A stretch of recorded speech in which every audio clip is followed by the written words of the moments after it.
Good morning, Norte. This is Jan Victoria of VXVPH, Learn Zone Group. So, in this video, let's again continue our discussion towards this topic, the shading or the basic shading. Okay, so nung last, ito yung file na natapos natin wherein I've added dark shade and light shade. So let's just work on it. Maybe I will just make some bit of changes here in my dark shade now. Okay, again, when looking at the original image, I can see dark shade here, dark shade here. Okay, so alisin ko itong portion na ito,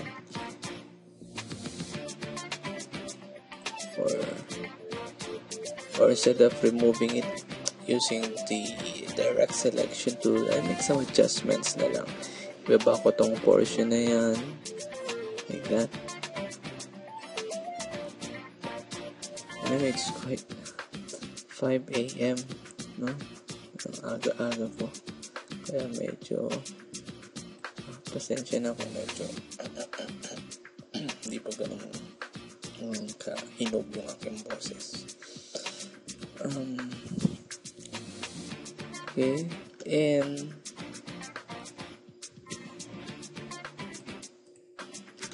I think I will remove this, or I'm gonna hide for a while the light shade kasi parang hindi ko siya tignan. Parang mas magandang palitan natin. Anyway, we'll move a bit here para magkaroon ng konting shade yung kabilang lining nung aking ilong. Ayan. Okay.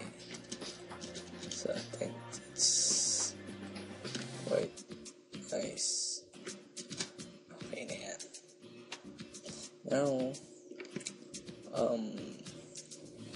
after if you want to add a bit of toning dun sa ating dark shade, you can add another sub, or what do you call this, parang dark shade ulit pero hindi ganun ka-dark, no? Okay, support shade, no? Okay, so kasi if you notice, this dark portion here, no, is different doon sa dark portion dito sa gitna. Medyo light pa to ng konti, ito medyo dark. So what can I do here is to add another using pen tool. Let's create some simpleng kwan lang. Tingnan natin kung okay.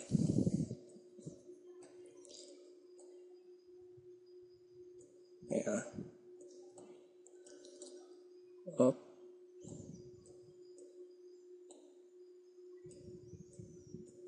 Like that. Alright, good morning.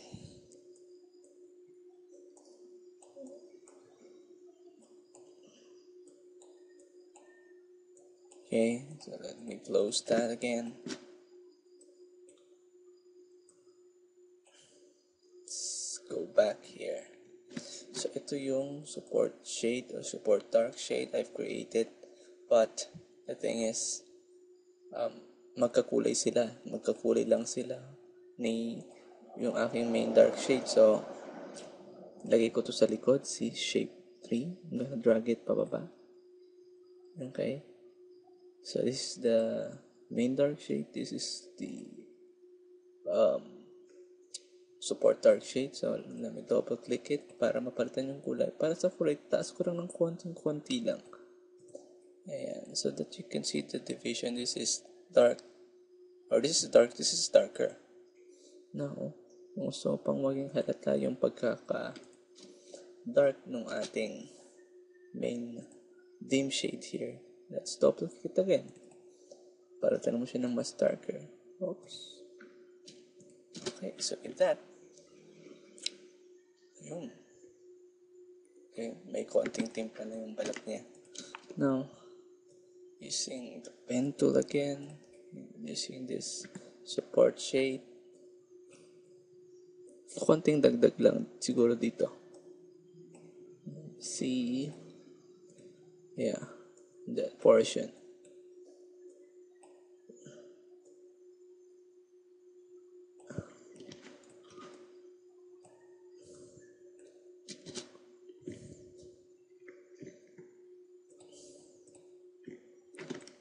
Nice. Okay. Whatever else? Okay, maybe let's try to add the light shade, no? Yung kaninang hinide natin, this one. Okay ba siyang tingnan? Okay, try nga natin ulitin yung light shade na yan. Using pen tool again. Here. Let's just enable the picture and do some, simple shapes here. Like that. I'm gonna combine the okay, this is lighter shade, so can change the color. I'm gonna get the color of the base color, tapos the light ko ng konti lang.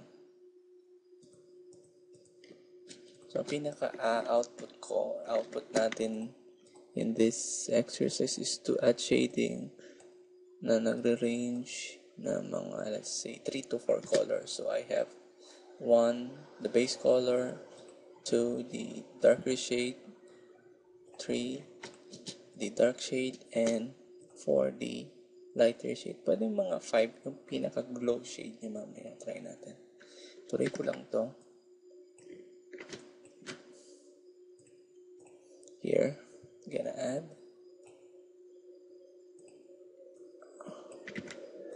So that medyo itaas ng kilay niya. Whereas here, this part, para magkaroon ng konting lining yung ilong niya. Lagay ako dito.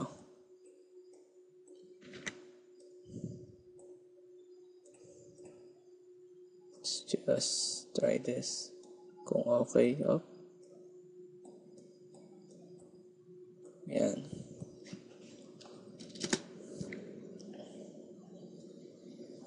It's just alright. Medyo taas ko na ng konti.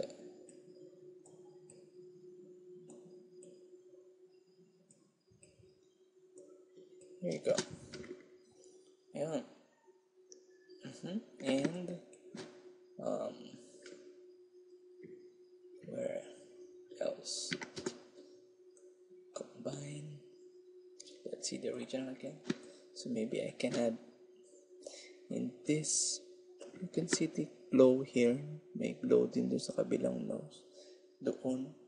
Dito. Dito sa baba. May pisngi. Okay. Baba ko kaya ito ng konti. But you will notice, medyo natakpan to. So ito, anytime naman you can do a lot of adjustments kung kinakailangan.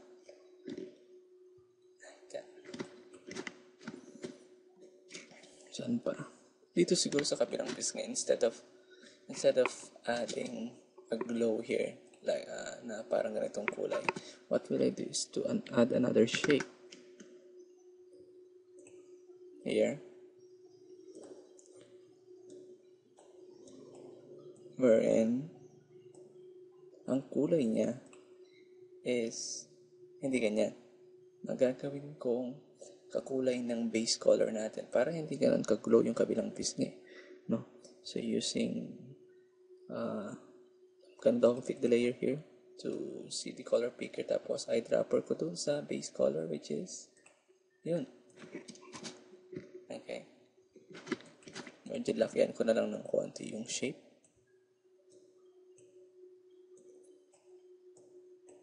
Okay, There you go. Okay. So this part is dito yung kabilang cheeks here. Sa kabila. Okay. I think it would be better if I will add another shape dito sa may ilong. Like that.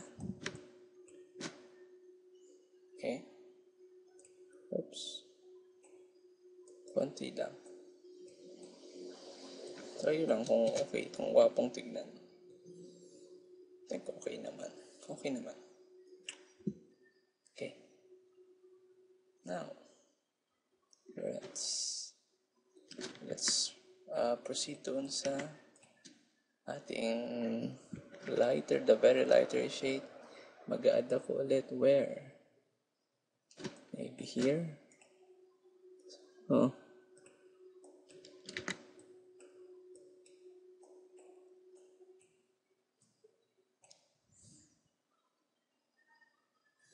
And I think here, let's just try it. Remember guys, trial and error. Kung mali, parating may undo.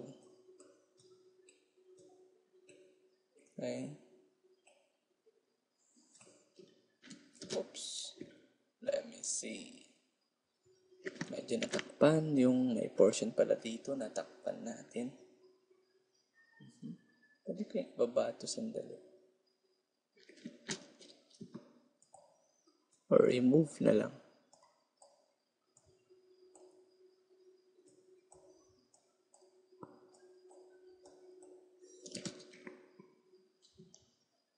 Panira itong sumobrang ito. Delete that. I-delete na lang totally.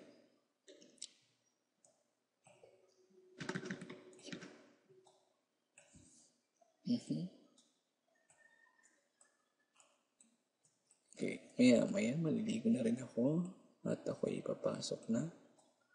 So, it's a good time talaga to record this hour kasi wala masyadong tao, wala masyadong ingay, no? Pero may pagpatak ng alas 7, ganun, gising na lahat ng mga tao dito. Anyway, here, okay, let's add a bit of another light shade doon sa tenga. Think here, tenga. Yun. Here. Then right after, siguro pinakamatrabaho yung shade lang dito is the face talaga. No? The rest of the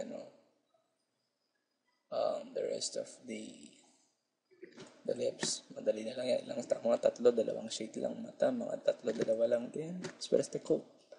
No? I'll add here.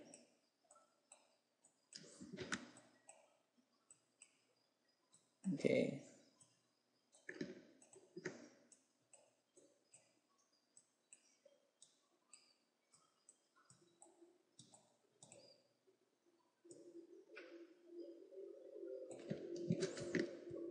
There you go, no? So maybe using the yung medyo dim shade natin. Yung medyo dim lang. Mag-add ako ng something here. Kung babagay. Ayan. Kung okay lang. At kung okay, tignan.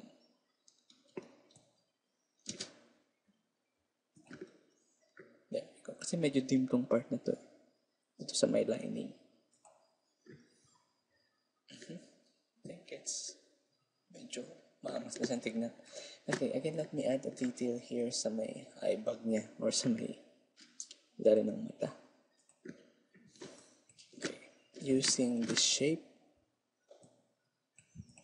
the shape we've added earlier, itong para sa itong kakulay ng base color, maglalagay ulit ako here. Para ma-identify na yan ay yung ilalim ng mata. And, kami, okay lang ba pang maglalagay ako sa kabila? Try lang guys.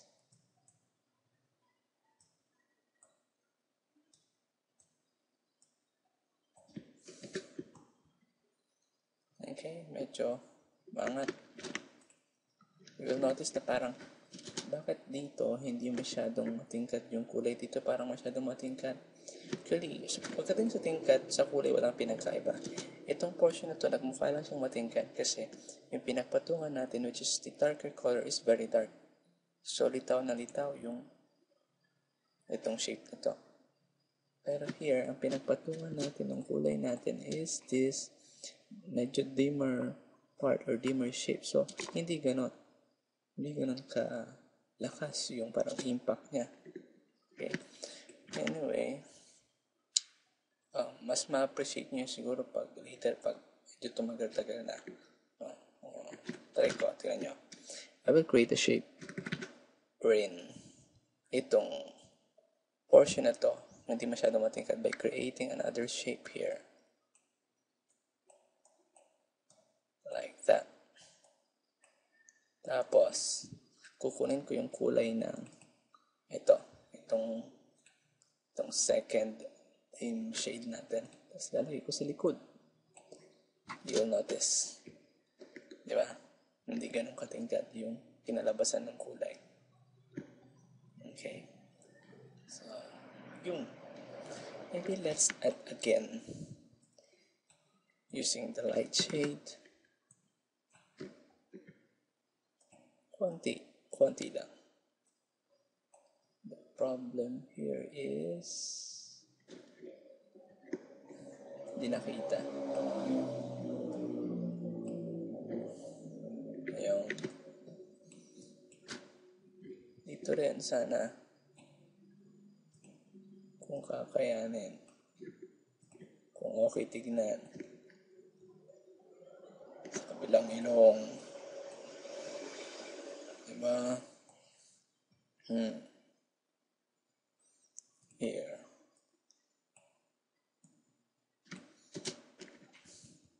Now we can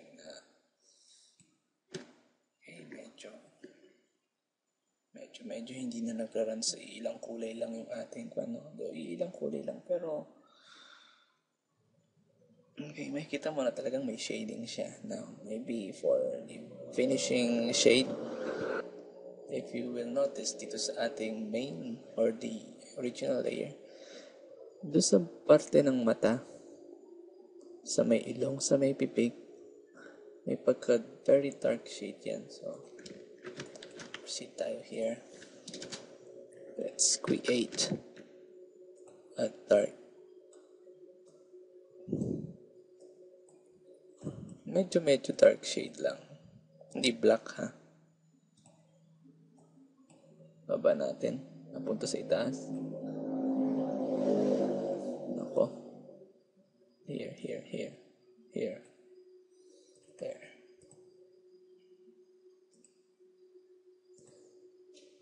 Sa ilalim ng mata. There you go.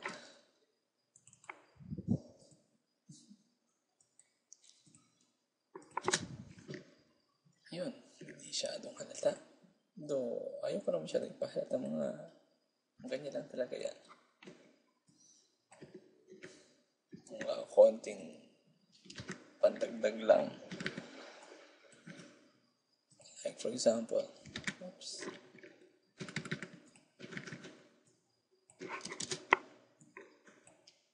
here, I will add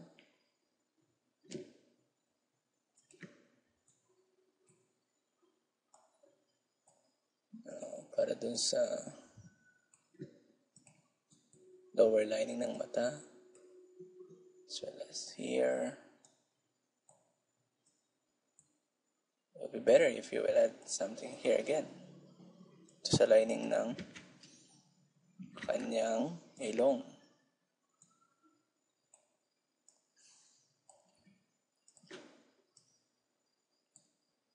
Okay, so I think medyo okay nang tignan yung ating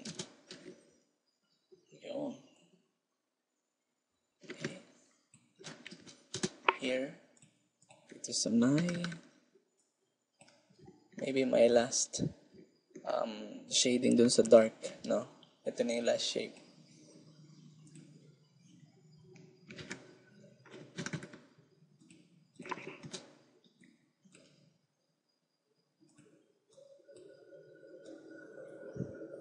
Okay, yan, nag-uumpisa ng mag-umandar yung mga tricycle dito sa amin, kaya medyo talian natin ng konti. At maingay. Okay, I think din sa ating original image, ito, may dark dito eh. So, gusto ko sanang kunin yan. Yan. Doon ano bang part yan? Yung lining sa lower lip. Hindi ko kabisado.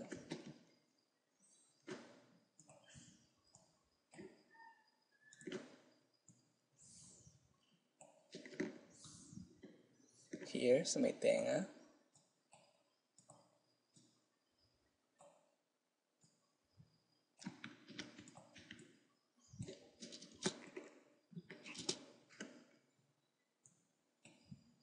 Where else? Here. Okay, maglalagay ako ng lining dito sa leeg. Baga, eto siya. Yung napaka-obvious na dark shade doon sa ilalim ng leeg. There you go. There you go. Okay, now, saan pa? Okay. Here, if you want. Dark ba? Dito. Sa part na yan. Tapos, maganon. Ako nagkaroon ulit ng darker shade, no? Lumpas. So, you can right-click on it. Create clipping mask. Again, right-click here. Now, right-click on the layer, on this portion. Tapos, dito is right-click ka dyan, ibang lalabas. Right-click ka dito sa blank space dito. Nakita mo yung clipping mask. There you go. Again, maybe let's just finish the shading ng mukha. Then, for the next batch of tutorials, let's tapusin na lang natin yung lips. Madali na lang kasi yung lips. Sabi ko sa inyo, madali na lang yun. Okay. And last, ang dami kong last, no? Hindi matapos-tapos yung last. Eh, ganun talaga. Kung gusto mo gawing kapag mukhang ganda yung output. Oh. That's it. The face. Parang hindi masyadong content. Okay. A group of shaper, and yun yung mas, let's say, mas darker or mas lighter, no? Mas light pa dito. Try natin gumawa. Ipapatong lang natin here. Kumbaga glow area.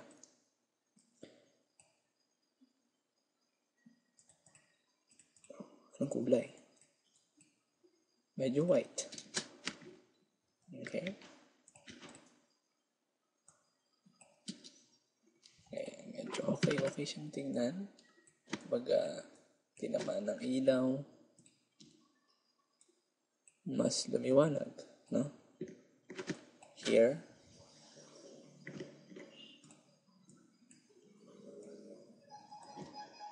Uy. Ayan ang pandesal. Anong almasal nyo, guys? Ako kape lang.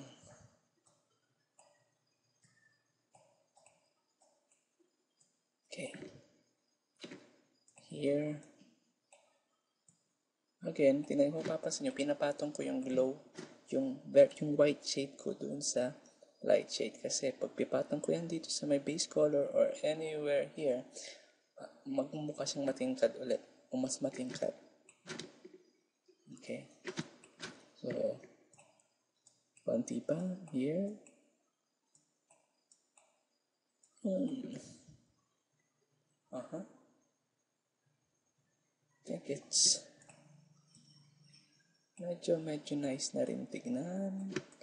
Papunta na doon yung gusto kong makita dito. Yun ang una talaga, medyo kulang-kulang pa. Okay, so there you go.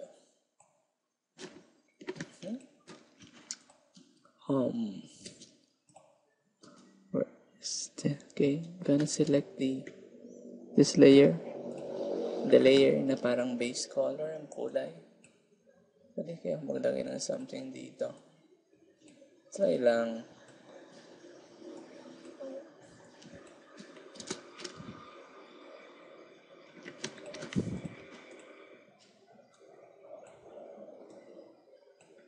Okay. Kasi gusto ko maglagay ng this one yung light.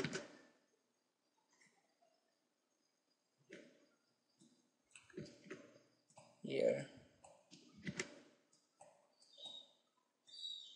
Okay, so there you go.